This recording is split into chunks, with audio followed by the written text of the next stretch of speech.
Penyebab paling umum nyeri pinggang itu adalah ketegangan otot ataupun jepitan saraf, yaitu yang di antara tulang pinggang sampai ke tulang ekor. Ya, jadi otot yang kaku itu namanya otot psoas mayor atau minor, yang dari sini sampai ke pangkal paha atau yang dari sini sampai ke tulang yang di depan. Makanya nyerinya kadang-kadang nyampe ke pinggul di sini.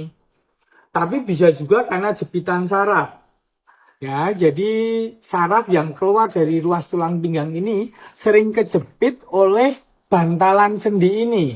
Jadi bantalan sendi ini ketika orang banyak membungkuk, kurang stretching, atau mengangkat berat bertahun-tahun, jarang melakukan peregangan, kurang tidur. Nah, ini bisa menyebabkan bantalan sendi ini tertekan ke belakang. Ketika ruas tulang dengan tulang ini menjepit bantalan ini terlalu intens, terlalu sering, tanpa peregangan, akibatnya bantalan ini akan nusuk ke batang saraf yang lewat di tengah ini, dan ini akar sarafnya.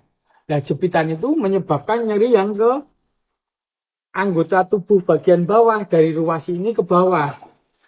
Ya, jadi jikalau teman-teman ada yang memiliki diagnosa ischialgia atau mungkin HNP, hernia nucleus pulposus, entah di ruas tulang pinggang 1 sampai ruas tulang ekor, yang dilakukan pertama adalah perbaikan pola hidup dan pola kerja. Membungkuk, mengangkat berat harus diatur dengan berjongkok dulu. Kemudian ketika duduk, posisikan duduk itu 90 derajat seperti ini. Jadi supaya tekanan di bantalan yang belakang itu berkurang. Terus ketika sudah merubah pola kerja, yang bisa dilakukan adalah ada 4 hal. 1, stretching atau peregangan. Itu bisa dilakukan di kasur atau di matras. Ada beberapa contoh peregangan yang mungkin ada di VT saya yang lama ada. Terus yang kedua, renang. Pada saat renang itu, gerakan aktif itu bisa membuat peregangan yang baik untuk supaya ketegangan otot psoas ataupun jepitan saraf ini bisa kendor. Jadi otot yang longitudinal, yang horizontal maupun yang otot yang oblik miring itu bisa teregang. Ya, jadi yang kedua renang. Yang ketiga ganti kasurnya dengan kasur yang lurus atau kasur yang tipis.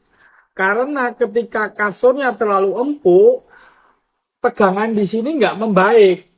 Jadi ketika kasurnya tipis, lengkungan tulang punggung dari leher sampai ke pantat, ke tulang ekor itu akan membaik lagi. Ya.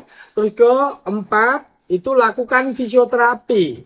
Jikalau rentang nyerinya sering kambuh, itu lakukan fisioterapi. Nanti akan ada fisioterapi dengan TENS, SWD maupun dengan masase. Atau mungkin dengan infrared juga membantu. Kemudian yang terakhir, berarti yang kelima itu pemakaian korset. Jadi korset di mana mengelilingi pinggul kita, dan di sini ada bantalan besinya, besi tipis. Jadi untuk mencegah supaya tidak terjadi jepitan yang terlalu dalam. Cukup lakukan 5 hal itu bertahap, keluar nyeri pinggang maupun jepitan saraf mudah-mudahan bisa berkurang dan membaik, sehat lagi.